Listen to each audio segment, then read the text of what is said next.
Carballido Reyes, and the School Academic Principal, Manuel Lozano Vázquez.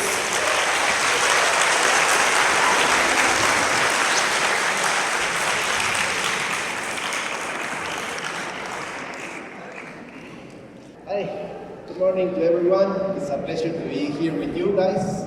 I hope that you enjoy this celebration for you all people. And of course, I want to say something about the English language that is something that has always taken us apart as Converses. Our main differences that we take the English language seriously, and I'm very proud that you guys have invested a lot of time, energy, and dedication to this event. For us, this is a huge role play.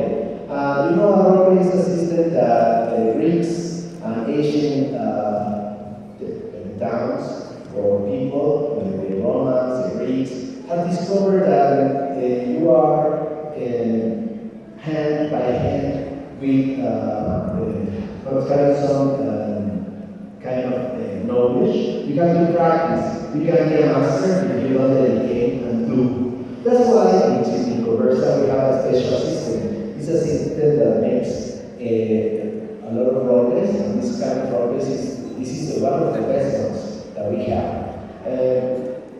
It's a fact that when you not only hear, not only see, you do by your hands, or you have to interact with the people, is when you are becoming excellent in what you perform. So, no more words, it's the time for you to start this huge movement that we call the Model of the United Nations.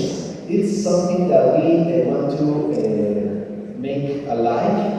The young or United Nations assemblies, where people discuss or talk about problems in different countries. So we achieved two different goals. The first one is that you practice the English language, and the second one, of course, is in this situation you can be aware or as young people, know the problematics of the different countries, all the situations, and realize that we are not only Mexicans, of course we're proud of that, but we're global citizens, that we have many different situations in the world that concerns the different governments, and the ones that are going to change these situations of course, the young people that we are educating, that we are motivating to take care of the responsibility. For instance, we have the climate change awareness, we have equal rights, human rights, we have situations of poverty, we have some situations where governments are not very concerned about electrical situations like energy situations, the war between Russia and Ukraine, and not many situations that are happening in our times, in our world. But it's only young people, students, that you are going to be aware of these situations, talk about it, and who knows, perhaps we have a little, a small piece of all the sand in the world that we can contribute with our effort. So this is my pleasure. Thank you very much for all of you to be here, to be present, and to take part of this hopefully grateful event. Thank you very much all of the speakers and the coordinators. Of course, I want to be very happy to let you the word Mr. Carballido. Thank you very much. Thank you. I'm really pleased. Again, we are back here in this auditorium after 2 years of having an online MUN because of the pandemic. I'm really proud of those students, dancers, exhibitors, delegates, and everybody who participated in this preparation of the event. And as Professor Victor mentioned before, this is a role play. And if it is a role play, let's have the magic words to begin that role play. One, camera, action. Let's begin.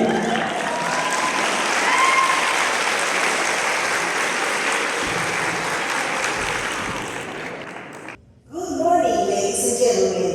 Welcome to the 7th International Meeting of Delegates from different countries around the world in the General Assembly of the United Nations.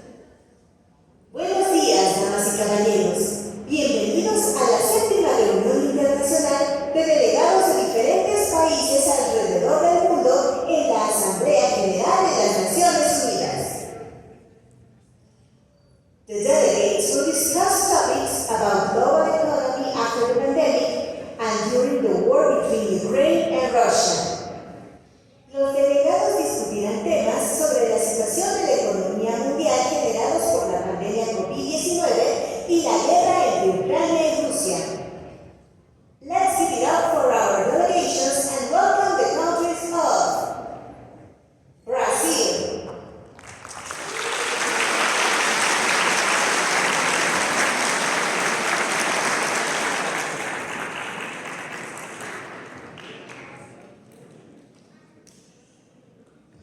Colombia,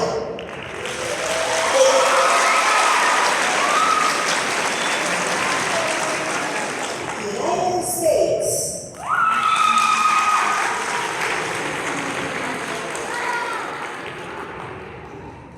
Mexico,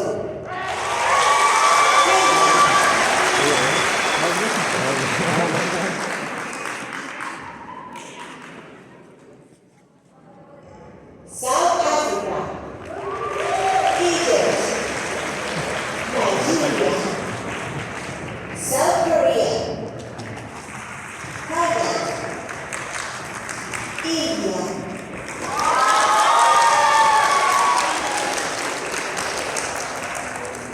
Japan,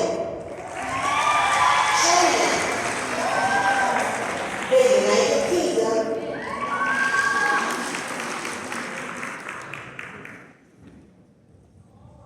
Germany, Ireland, and France.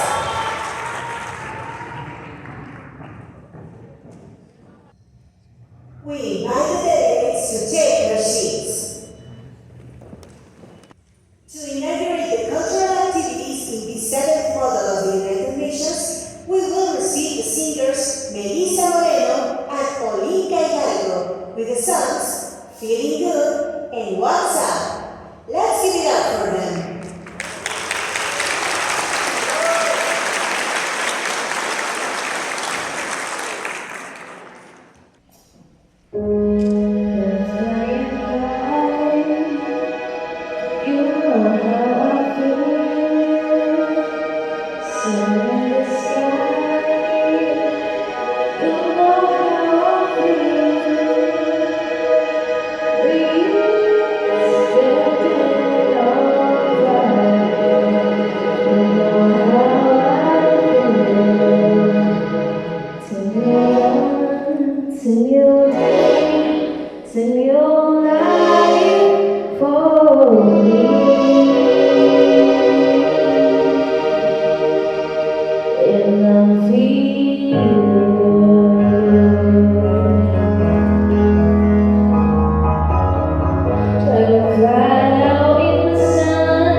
for a destination.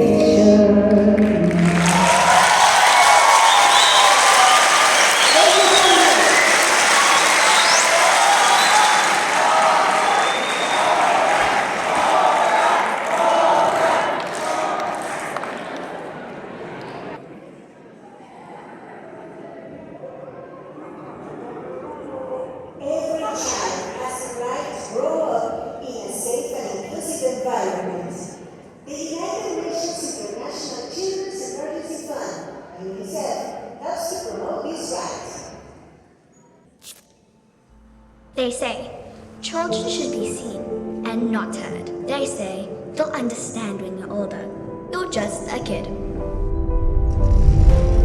But a kid swam for 3 hours on the open sea to save 18 lives and became an activist for refugees. A kid broke through barriers to keep migrant families together and delivered a message of hope. Let us fight with love, faith, and courage so that our families will not be destroyed. A kid was forced to kill in a brutal civil war and became a human rights activist, freeing other children from violence.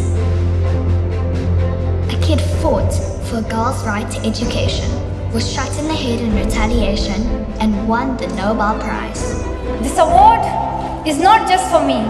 It is for those forgotten children who want education, who want peace, who want change. And a kid spoke truth to power, inspiring a historic movement against climate change. We kids shouldn't have to do this. I wish that the adults would take their responsibility and do this instead. But since no one's doing anything, we have to. Kids are speaking up. Kids are demanding their rights. Kids are acting now for a better tomorrow. What will you do?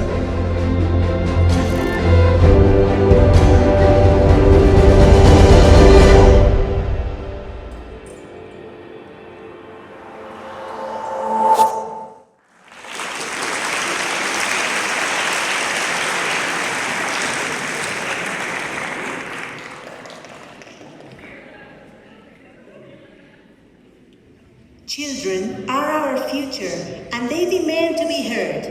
Let's listen to what they have to tell us.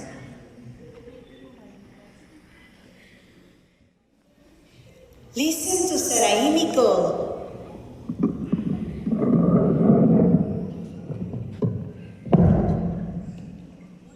If I have a magic pencil, I will draw a more peaceful world.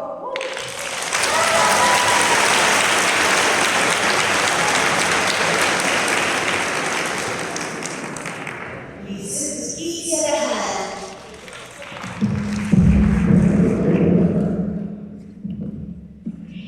We don't need guns and bombs to bring peace. We need love and compassion.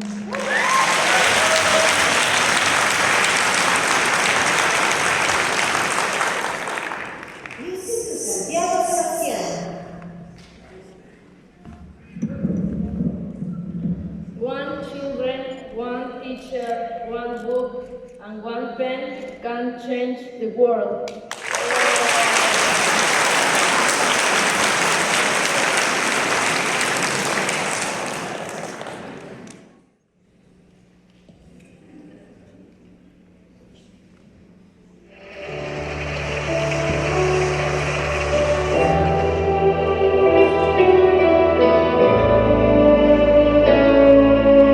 There comes a time when we used to come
Please take your seat. Good morning, distinguished delegates, ambassadors, and representatives of the different countries around the world. Ladies and gentlemen, welcome to the 7th General Assembly in the United Nations facilities. Today, August 26 of 2022, delegates from the 4 continents will discuss one of the most important problems that our current society is suffering: the crisis in the global economy with effects of the pandemic COVID-19 and the war between Ukraine and Russia. Delegates, you will be responsible of making decisions to find altogether solutions to this problem. As the Secretary General, I just ask you to keep order in our assembly at all moments. We will begin by taking attendance to the delegates. Please, when you listen to your name, stand up. The first continent is Africa. From Kenya, Brittany Gilmore Boyce, Jessica Rivera Canales. From South Africa, Daniela Vargas Jaramillo and Fernanda Marcel Herrera González. From Egypt, Eilea Belém Zavala Mercado and Ethan Alexis Moreno Lascoaga. The second continent is America. From Brazil, Luis Felipe Peña Urquieta and Eduardo Elías Ramírez Carmona. From Colombia, Yeshua Contreras Martínez and Santiago del Valle Gómez. From the United States, Eric Leonardo Roldán Ávila and Jimena Carolina Padilla Villar. The third continent is Asia. From South Korea, America Cristina Mora Hernández. From Thailand, Ángel Gutiérrez García and César Velasco Galicia. From India, Fátima Yael González Martínez and Alejandra Lucia Vázquez. From Japan, Fernando Alexander Ayala La Torre and Ángel López Reyes. The fourth continent is Europe. The United Kingdom, Luz María Chicho Barrita and Ángel Esteban Rivera Juárez. From Germany, Mauricio Ceballos Sánchez and Naidelin Monserrat López Trejo. From Ireland, Karen Andrade Rodríguez and Brenda Corona Rodríguez. We invite the delegates from Africa to be ready with their speeches.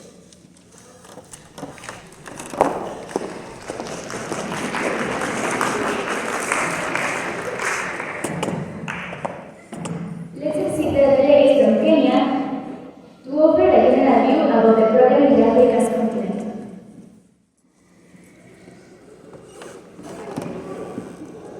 Good morning, President of the General Assembly, Secretary General, fellow delegates, members of the audience.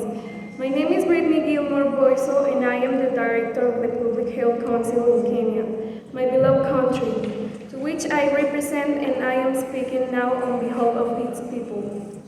The coronavirus COVID-19 pandemic is the defining global health crisis of our time and the greatest challenge we have faced since World War II.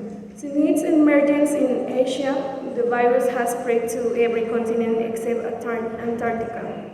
Cases rose daily in Africa, the Americas, and Europe.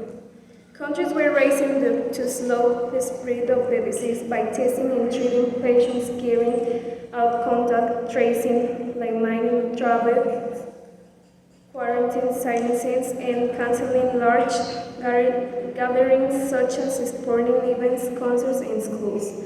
But COVID-19 is much more than a health crisis. It stressed countries like Kenya, on which the pandemic had the potential to create devastating social, economic, and political crisis that will leave deep scars. We were in the uncharted territory.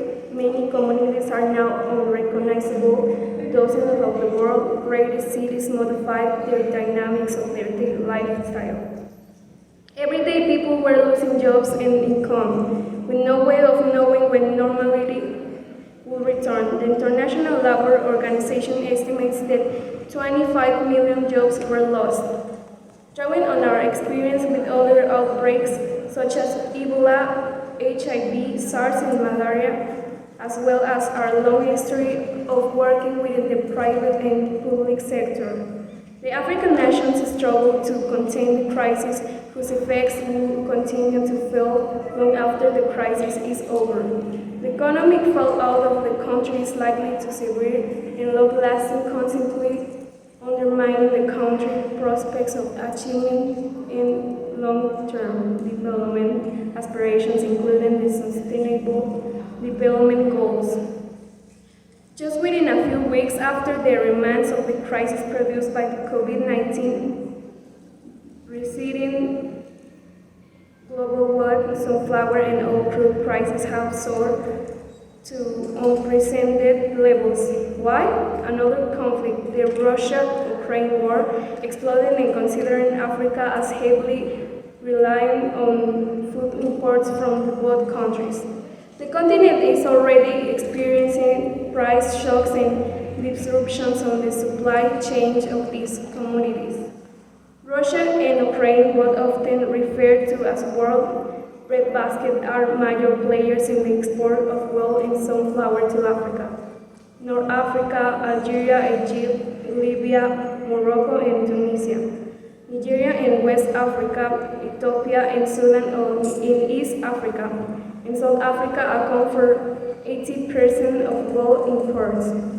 The sanctions imposed on Russia by Western countries will further exacerbate the commercial flows between Russia and Africa due to the closure of vital port operations in the Black Sea. Russia is also one of the world's biggest exporters of fertilizers and world's third largest oil producer behind the United States and Saudi Arabia. The disruptions in oil prices of the world market is expected to lead on the increase in fuel prices and higher costs of food production. Some regions, including the Horn of Africa and Sahel region, are at greater risk of food insecurity due to country-specific shocks, climate change, export restrictions, and stockpiling.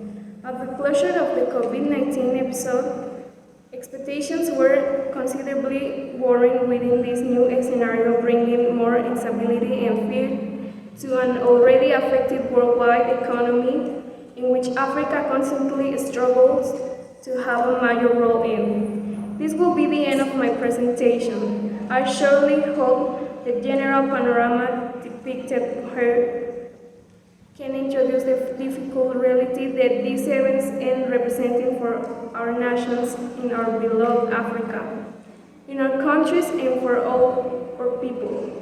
I would like to thank you and send you the kindest regards, our best wishes for you all.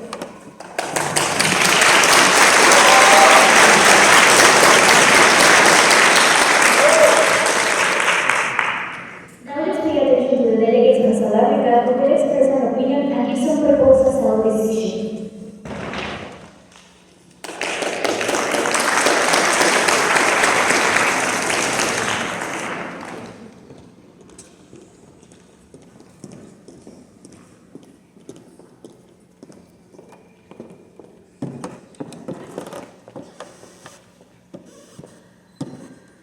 On behalf of the people of South Africa, I welcome the organizers and participants. My name is Daniela Vargas Jaramillo. I am Vice President of the Republic of South Africa. I would like to address the topic of new strategies that are emerging to solve the global economy after the pandemic and during the war between Ukraine and Russia. In the Africa continent, to be specific.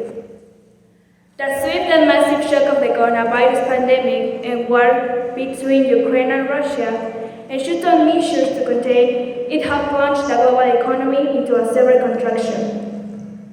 According to World Bank forecasts, the global economy will shrink by 5.2% this year. That will represent the deepest recession since the Second World War.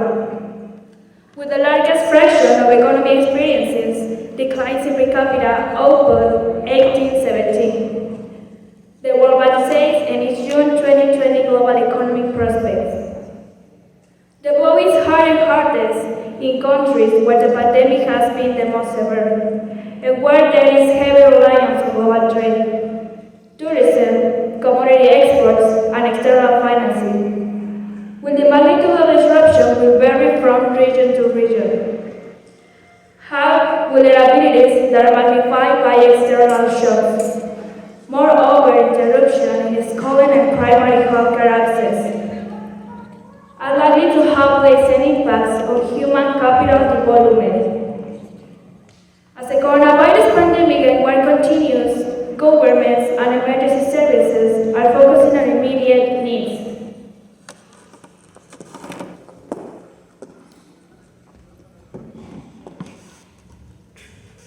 Over there are training considerations. Job creation looking at the number 3 per dollar invest, but also the types of jobs created and who benefits from them and the match between the skills needed those available in the local workforce. Post-economic activities focus on economic multiplier. Each intervention can deliver the ability of a project to directly replace missing demand, and its impacts temper levels or the national trade balance. Time limits at risk assessing whether a project generates stimulus and employment benefits over the very short term and whether they are durable, even in the face of possible reimposition in the local quarantine measures. Over the long term, a project must also support countries on 3 different dimensions. Long-term growth potential looking at its impacts on human, natural, and physical capital. For instance, some projects do better improving human capital by building the future skills and health of that population, especially if fear of water pollution can be reduced, or access to improved drinking water is improved. Others may promote the use of more efficient technologies, provide important public goods like modern energy or sanitation, or address market failures such as destructive subsidies that are obstacles in the long-term growth. Resilience defeats shocks with interventions to the capacity of society and economies.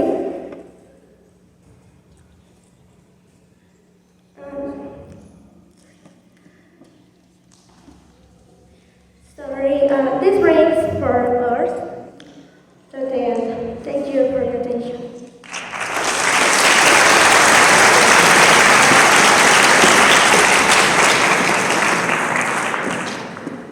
Finally, we will invite the delegation from Egypt to express their conclusions about the situation in Africa. Let's listen to the delegate from Egypt who is in her country right now. Let's connect with her by via Zoom.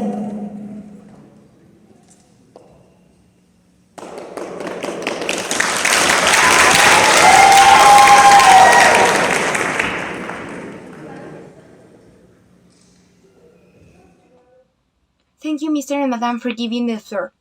Good afternoon, Honorable Chairperson and esteemed delegates. My name is Elian. I'm the delegate from Egypt, and I'm here to raise my voice against the indifference from the first world countries that have not taken action. The COVID-19 pandemic and the war in Ukraine have caused significant disruption to supply chains as well as economic losses. Supply chains are critical to European growth, so solving any issues that impact them is vital to rebuilding economies post-pandemic. A supply chain reinvention is required to make them more resilient and future-ready as a new economic orders take shape.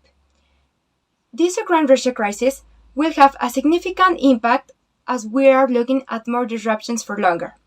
The severity will need to be assessed for each scenario, but all of them will require a more fundamental supply chain reinvention around security of supply, energy transition, and the labor market, and a different level of agility to address the emerging economies landscape. A reinvention of supply chains is required to address a paradigm shift. Supply chains were designed mainly to optimize costs. Going to this world, they must be more resilient and agile to respond to increasing supply uncertainties, while also becoming a key competitive advantage to enable a future growth. The supply must also be sustainable, which means demonstrating a commitment to address environmental and social issues. The key is investing in leading-edge technologies that enables resilient, relevant, and sustainable supply chains, from digital twins and analytic to control tower algorithms. The cloud would also be critical, providing vast competitive power in a cost-effective, flexible, and sustainable way. Repairing thermal power plants, combined heat and power plants, and boiler houses will also be one of the most important tasks to the Energy Ministry. In matters of health, Ukraine is working with the Ministry of Veterans Affairs and other organizations to broaden access to community-based, not medicalized mental health services to veterans, members of their families, to increase access to and the sustainability of the mental health services for conflict-affected populations at the community level. People are back together. They are stressed, and they're not eating. They're not sleeping properly. They're highly susceptible to the impacts, first of all, being affected themselves. And it's much more likely that disease will spread. The effects of a potential spread of the virus in neighboring countries could make governments less likely to ease COVID-19 restrictions, which will help the pressure on the travel industry. The immense humanitarian disaster unfolding along its borders right now, but the impact in Russia's invasions of Ukraine could have on an already fragile travel industry is one that could be felt far into the future. This is having very tangible economic and social consequences for many people, places, and businesses and the wider economy. The crisis is an opportunity to rethink tourism for the future. I have now to come to the end of my presentation. In summary, a major and immediate concern now was to protect the poor and their incomes by announcing a subsidy. We need policies that are very different from developed countries. That is where the governments have to be creative and think of how to protect the incomes of the people, which will in turn lead to higher incomes growth. The necessity of bringing stability to global food and energy markets to break the vicious cycle of rising prices and bring relief to developed countries, it's necessary to make resources available immediately to help the poorest countries and communities. Governments must be able to borrow the money they need to keep their economies afloat and their people thriving. That is why I think I have been inspired by so many of you today. I hope you, honorable delegates, take into consideration this important message.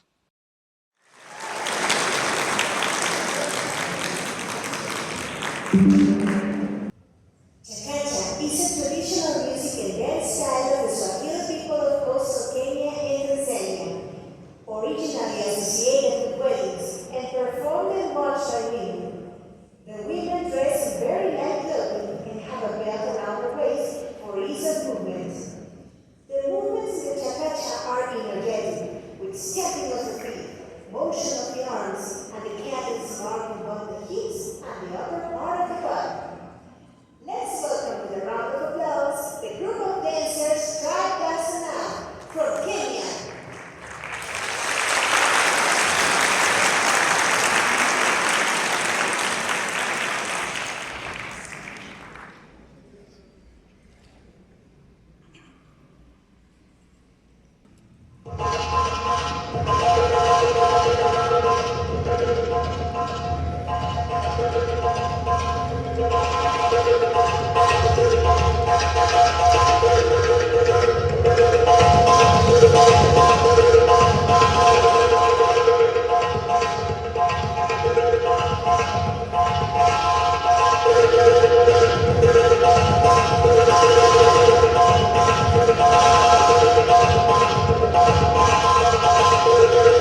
Good morning, ladies and gentlemen.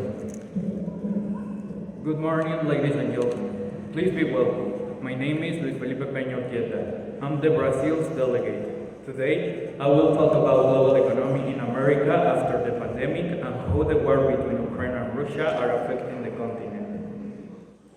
Russia's war against Ukraine is having ripple effects across the globe and poses risks and challenges to global economy that compound pre-existing ones created or exacerbated by the pandemic. Global trade tensions, the coronavirus pandemic, and a surge in COVID-19 cases also add to global economic instability. High inflation continue to create uncertainty and pose risk to American economic activity and financial conditions. Implications of the war in Ukraine for American and global economies are highly uncertain, and the war-related events are likely to create additional upward pressure on inflation and weigh on economic activity. Might pose risk to the ability of some businesses and households to service their debts. The pandemic and the related restrictions in economic activity resulted in a sharp decline of external and domestic demand, while also constraining supply. Brazil has become the second country in the world in terms of absolute debts due to COVID-19, only behind US, and 8 in terms of per capita debts. This brings me to the end of my presentation. To summarize my main points, inflation and interest rates, particularly if accompanied by a decline in economic activity, could negatively affect the financial system. Because of the emergence and spread of the highly contagious Omicron variant, the pandemic outlook has improved but remains uncertain. Appreciate members of this assembly. On behalf of the Brazilian government, I thank all of you for your attention.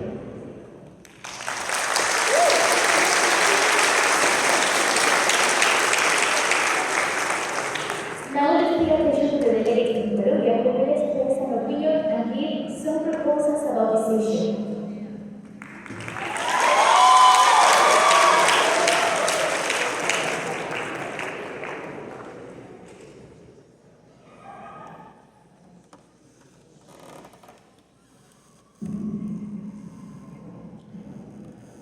Ladies and gentlemen, good morning. My name is Yeshua Contreras Martinez, and I am the Colombian ambassador.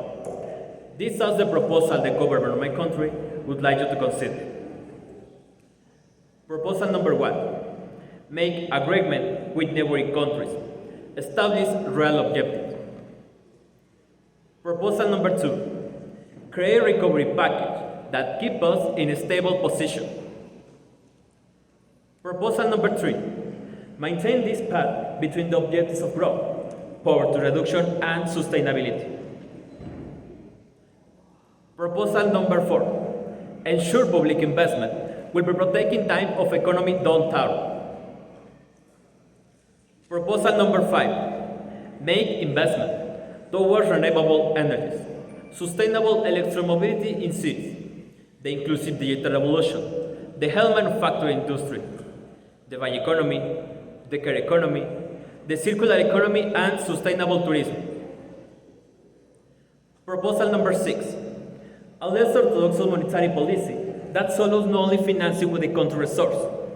For example, issuance, international reserves, and debt renegotiation, but also to strengthen the process of growth and job creation. Proposal number 7, strengthen solidarity income from family, but in amount and number, in such a way that income population can be increased, and therefore the consumption capacity. The emergency basic income proposal that is being processed in Congress should be the path of this alternative. Proposal number 8. It is urgent to undertake not only a new drive to speed up the public works underway and thus as the bidding process, but also to give the tertiary roads that can be done immediately, also to the construction sector through direct subsidy and interest rates. This sector is like no another generator of linkage that will contribute to the dynamism of all of them. Proposal number 9. The rural world requires immediate action, particularly in the agriculture sector, which is the second largest generator of employment in my country. The distribution of peasant agriculture production can be strengthened with short circuits, and its ability has been demonstrated. Proposal number 10. The interrogation of peasant economies with agro-industries must start from criteria of solidarity, cooperation, and associativity. Listen to me, there is no better time than now to enable production and market agreement that guarantee the process from planting until it reaches the final consumer, whether in local, national, or international markets. I have come to the end of my presentation, but in summary, I spoke about this proposal that we contribute to actions of growth in 3 dimensions at the same time. One, compatible with external restriction, that is substituting some critical support. Another, in the search for equality, has a key of deployment by transferring for the richers 1% to 1% towards via taxation or another mechanism. And 3, of course, the rate is compatible with the planetary limits. Thank you so much and have a nice day.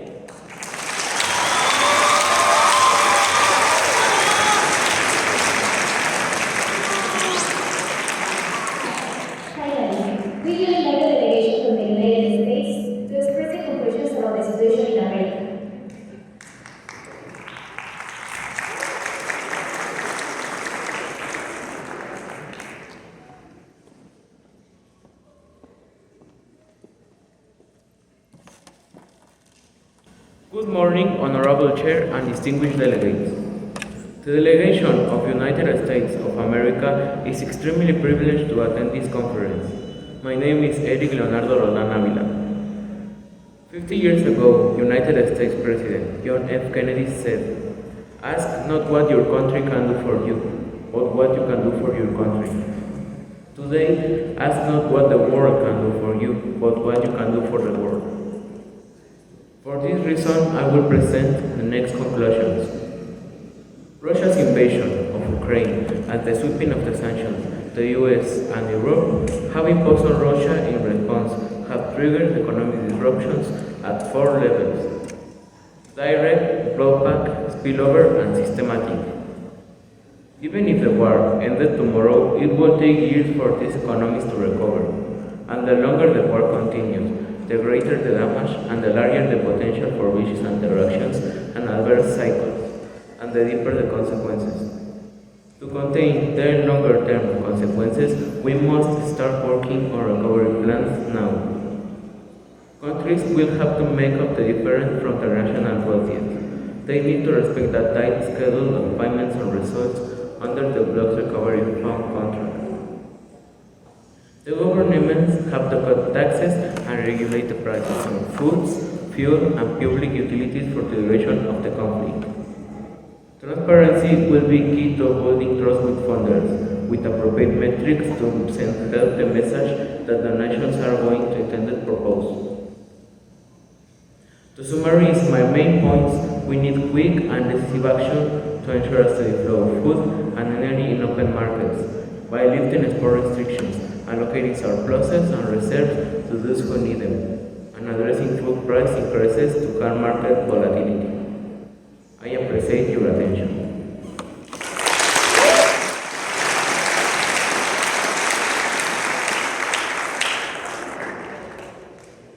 We invite the delegates from Asia to be ready with their speeches. The Mexican regional dance is one of the most popular cultural activities in Mexico. Each state of Mexico has a dance. For example, Carballido in Guadalajara, Jalisco, Los Viejitos in Morelia, Michoacán, el Guapango in Veracruz, en la Polka Norteña in Coahuila, Nuevo León, Chihuahua, and Tamaulipas. The custom of each dance is done by the craftspeople of the state. Let's receive the Mexican group, the Aztec Warriors, who will dance El Son de la Negra, a typical Mexican dance.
to be ready with their speeches.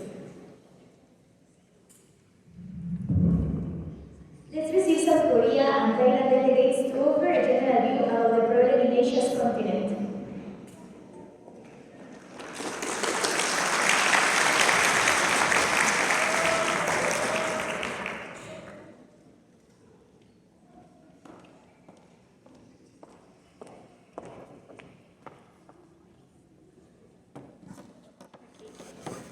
Joelun, Achibnida, Sinsa, Sunio, Jorobun, Jailor Moon, America, Cristina Mora Hernandez, Igo, and he's my partner, Angel Gutierrez Garcia, Ibnida. Gunaum Jososo Gamsabnida. Good morning, ladies and gentlemen. My name is America Cristina Mora Hernandez, and he is my partner, Angel Gutierrez Garcia, and we are grateful for being here today. I'm the delegate from South Korea, and today I'm going to talk about the Asian crisis that started in 2019. At that point, we had no idea that was to come a global pandemic few had anticipated, which triggered the most challenging global health crisis and economic downturn for a generation, but also accelerated and kept in force to pre-existing trends, including notable digitization. The economy of Thailand is dependent on exports, which accounted in 2019 for about 60% of the country's gross domestic product. Thailand itself is a newly industrialized country with gross domestic product of 16.316 trillion in 2018, the 8th largest economy of Asia according to the World Bank. As of 2018, Thailand has an average inflation of 1.06% and an economic surplus of 7.5% of the country's GDP growth. New windows have been opened for business across the region as we look forward to life beyond the pandemic, while deep uncertainty remains. Asia is a region exhibiting resilience in the face of this extraordinary shock. Now, let's listen to my partner, Arthur.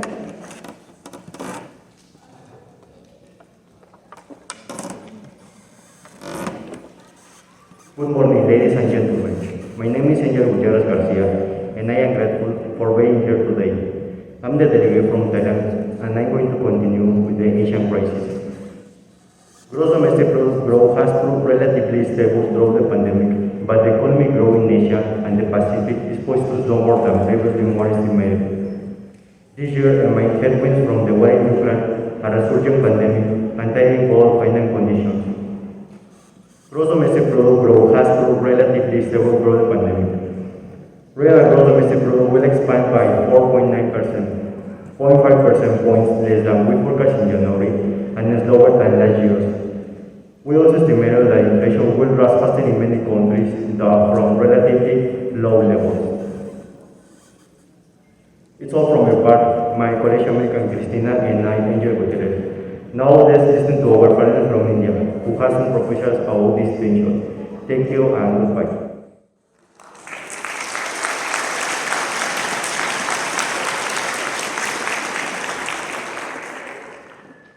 Now, let's pay attention to the delegates from India who will express an opinion and give some proposals about this issue.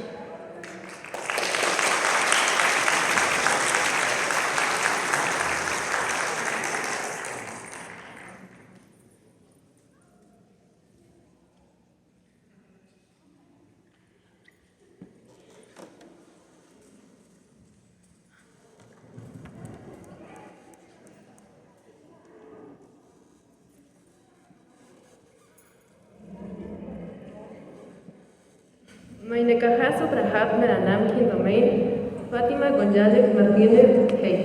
I say good morning. My name is Fatima González Martínez in Hindi. Ladies and gentlemen, developing economies in Asia and the Pacific. Reeling from the effects of trade tensions and still dealing with the COVID-19 outbreak, now face the prospect of a global financial crisis and recession. So, we have found some possible solutions that the government of India would like to share. Proposal 1. Sound macroeconomic policy and prudent financial regulations have prepared most countries in this region to deal with normal shocks. Proposal 2. As a consequence to the COVID-19 pandemic, the economic circumstances are fluctuating and changing on a daily basis. The analysis included in the report is based on the most recent national level data available as of March 27. The World Bank Group asks to implement a 14 billion fast disbursing financial package to strengthen the response to COVID-19 in developing countries and shorter recovery times. Proposal 3. Close coordination between monetary and fiscal policy. Monetary policy should help ensure the flow of credit to households and to businesses. Countries with greater fiscal constraints could also make more flexible use of the central bank balance sheet and strongly support bank lending to small firms. In the face of large capital outflow, balance sheet mismatches and limited macroeconomic policy room, temporary outflow measures may be necessary. Proposal 4. The International Monetary Fund support. Since the start of the pandemic, the IMF has offered policy advice, financial assistance, and other support, including virtual initiatives to upskill and build the capacity of public officials to all of its member countries. This brings me to the end of my proposals. To summarize my main points, I'd like you to consider that the government of India is willing to help other countries in our region, but we also need that developed countries coordinate with us to reach better solutions. Thank you very much for your attention. We hope to see you another day.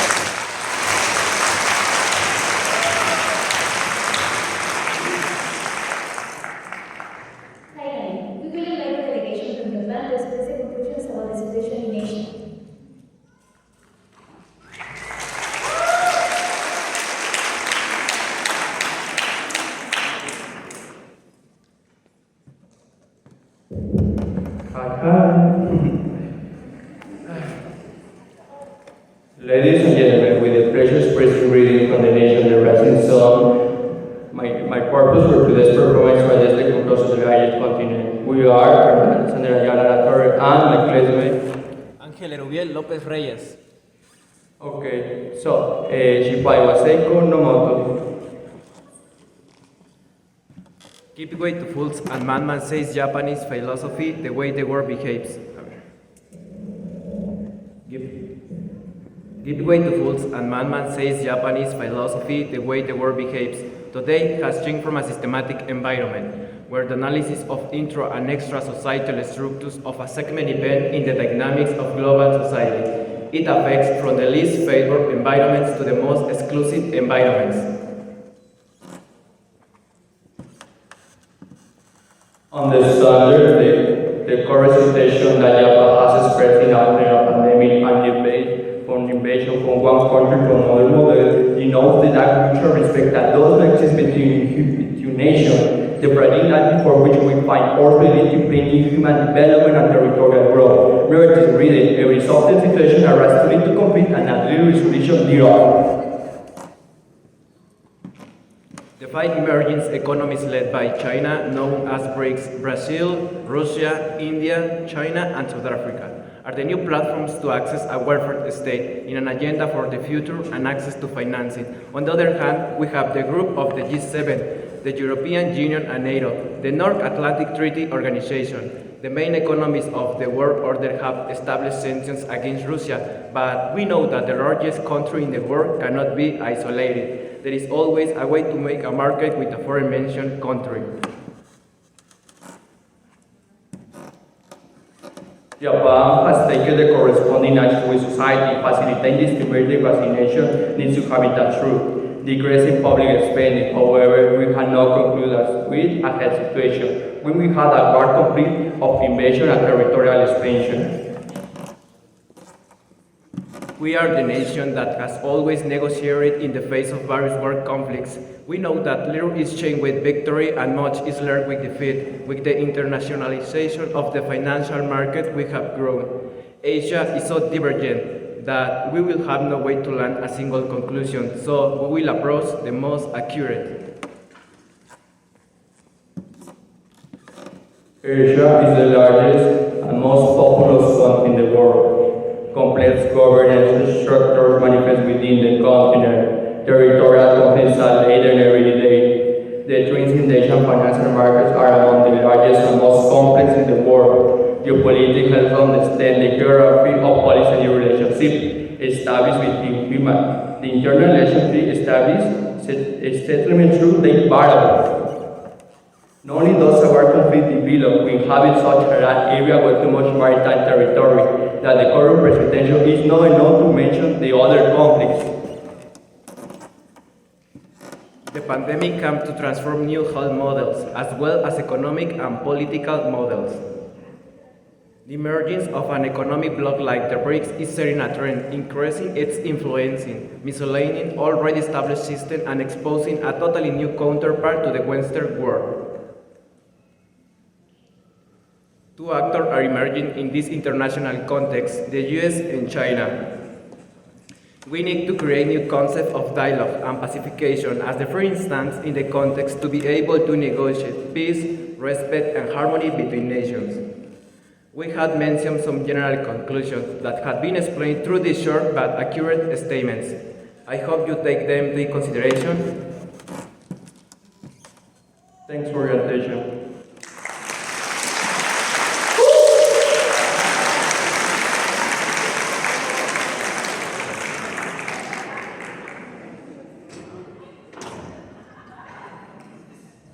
Chinese fan dance is performed in the celebration of Chinese culture. It represents beauty, grace, and delicacy. According to the Chinese Educational Development Project, it also expresses feelings of joy. The dance is composed of consistently changing rhythms paired with changing body positions. It is considered to be an ancient form of folk dance.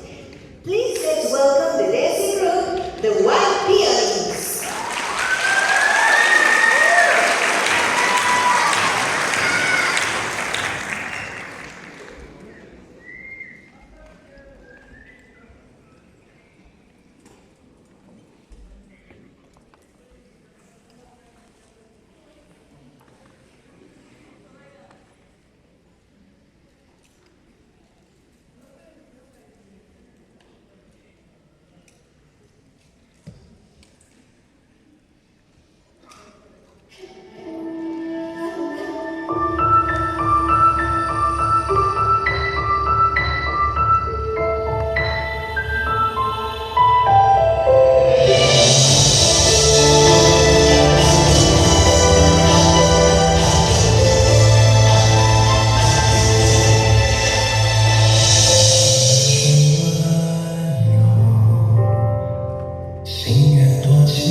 cities of the world. My name is Luz Maria Chicho.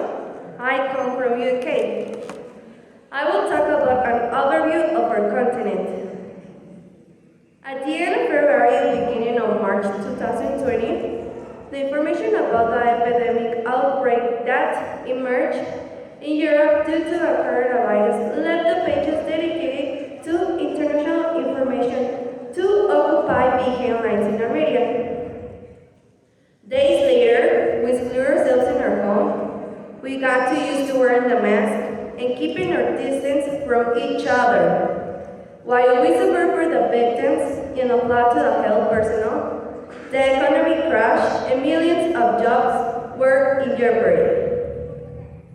The first steps of the new European political cycle have been taken. After the elections of the Starbucks Parliament and the arrival of the new leaderships at the head of the community institutions, the negative consequences of the financial crisis were not totally overcome. The levels of public and private debt were high, and social and territorial inequalities had increased. At the same time, the change of era should not be exhausted exclusively in the military. The war on Ukraine in no way changed the need for a comprehensive security concept that includes not only military, but also political, economic, ecological, and humanitarian aspects. Whether for the provision of energy from China and the technological infrastructure of China. In short, the European Union must be strengthened on sovereignty and resilience. At the same time, it is necessary to start thinking today about how a European security order could be restored in the future.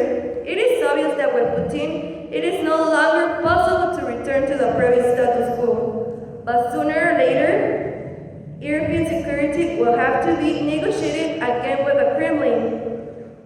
However, near in the future, there can only be security against Russia and no longer with Russia. This does not necessarily mean that the lesson of the policy of detente cannot continue to be relevant in other regions of the world. On the contrary, in view of the immense tax facing humanity as such climate change, the fight against poverty and pandemics or migrations, international cooperation, and the maintenance of peace remain an important component for foreign policy and German and European security, even in a changing world characterized by conflicting value systems. Thank you for your attention and have a wonderful day.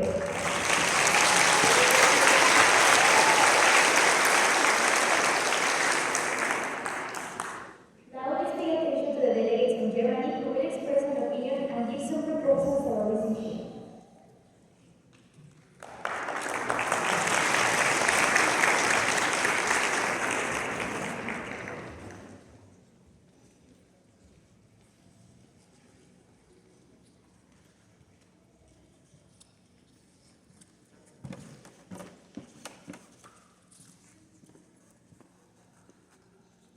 Good morning, ladies and gentlemen.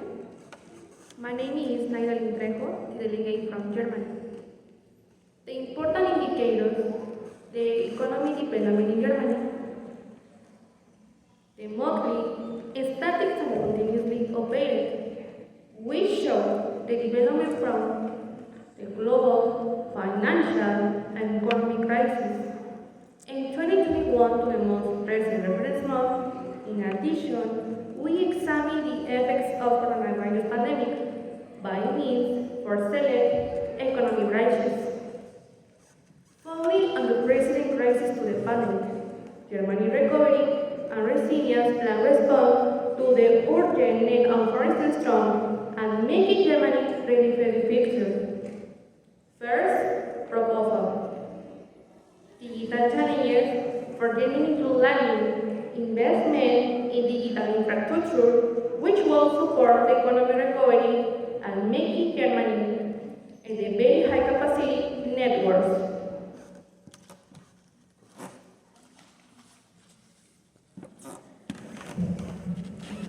Second proposal, to provide basic information for assessing the economy development in the automotive and electrical industries, as well as the mechanical engineering and chemical industries. Third proposal, to include subdued investments compared to saving due in part to regulatory investment, bottlenecks, moreover, while Germany performs well on employment. Certain disadvantage groups, including people with a migrant background and women, could be better integrated in the labor market. Fourth proposal, to monitor the effects of the coronavirus pandemic on the number of hours worked and the total of persons employed in manufacturing in Germany. Fifth proposal, to show current development at an early stage. The Federal Statistical Office for the first time produces and releases provisional data for requests for normal insolvency proceedings filed in Germany. The government of Germany takes your attention to my message, and I hope you take it into consideration. Danke vielmals!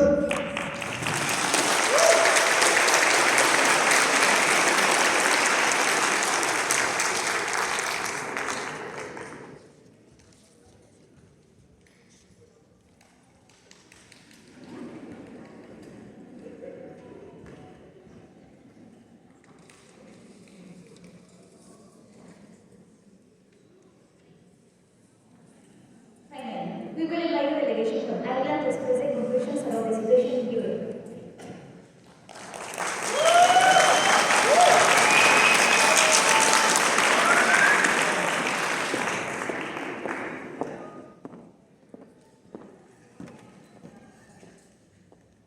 Good morning, distinguished delegates. My name is Karen Andrade Rodriguez, and I am the representative of Ireland. After discussing the problems in our continent, we have concluded that Europe's threats for the COVID-19 pandemic may be much more far-reaching than its immediate effects. Never in the history of Europe has the economy been stagnant for so long, nor have government paid such high amounts in such a short time to keep companies afloat and to finance the salaries of workers. The European Economic and Social Committee makes the point that it is high time to draw comprehensive conclusions from the pandemic. Of course, the pandemic is still in full swing, and it can be difficult to fully determine the extent of the damage, and thus reach final conclusions. But it is precisely because the post-pandemic shocks seems to be turning into a long-lasting crisis that are spreading throughout the whole economy, including the escalating energy crisis, supply chain disruption, labor shortages, and above all, inflation, slowly turning to a stagflation that we should draw up a set of findings and conclusions that would enable us to respond to the new challenges in an ongoing and informed manner. This is also a call to the European Commission. The Russian invasion of Ukraine is an existential crisis and a direct challenge to the international security order. As long as the President Vladimir Putin rings in the Kremlin, Russia will pose a primary security threat to the Western interest and global order. The US will be more involved in the European theater, despite the need to balance force posture requirements in the Indo-Pacific. But out of this crisis comes opportunity. Finland and Sweden have decided to join NATO, something odd but unimaginable only a year ago.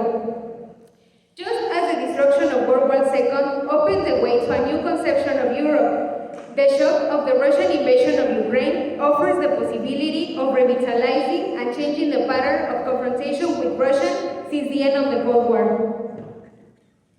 The government of Ireland thinks that an era of sustained confrontation with Russia, or indeed a security environment conditioned by the disorderly collapse of the Putin regime, will require NATO to rethink its long-term strategy posture and presence, and we will support that decision. Thank you for your attention. Have an excellent day.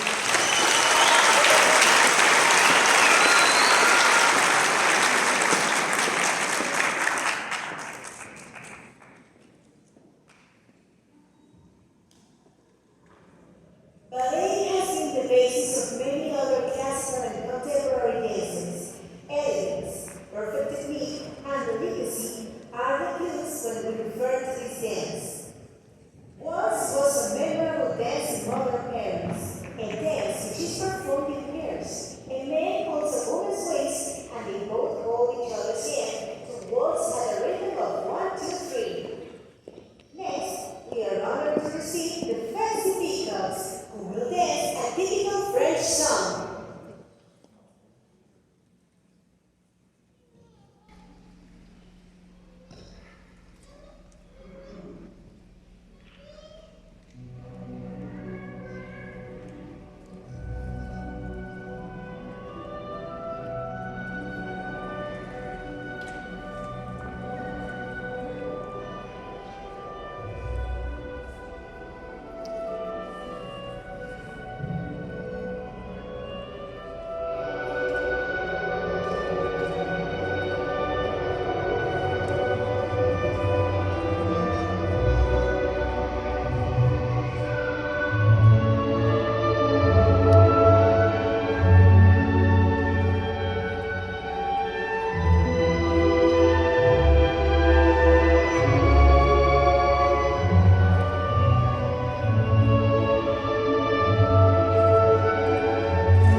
and their contributions to make our planet a better place to live. After all the consequences that the pandemic COVID-19 have brought to our countries, and also the vaccines have brought a ray of hope, we must not forget the 4 million of souls that have been lost, as well as the deaths that the war in Ukraine is provoking. Delegates, today you show that through the dialogue we can have agreements to face all the problems we're suffering. The agreements will be signed today by all of us, and we will consider this document as part of the beginning to find the progress between our countries. As the Secretary General in the United Nations, I officially close the work today. Thank you very much for your contribution. Have an excellent day.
Con esto, damos por concluido el evento. Universitario Conversa agradece su asistencia. Que tengan un excelente día. Se les suplica a todos los asistentes revisar sus lugares para no dejar objetos olvidados ni basura. En la parte baja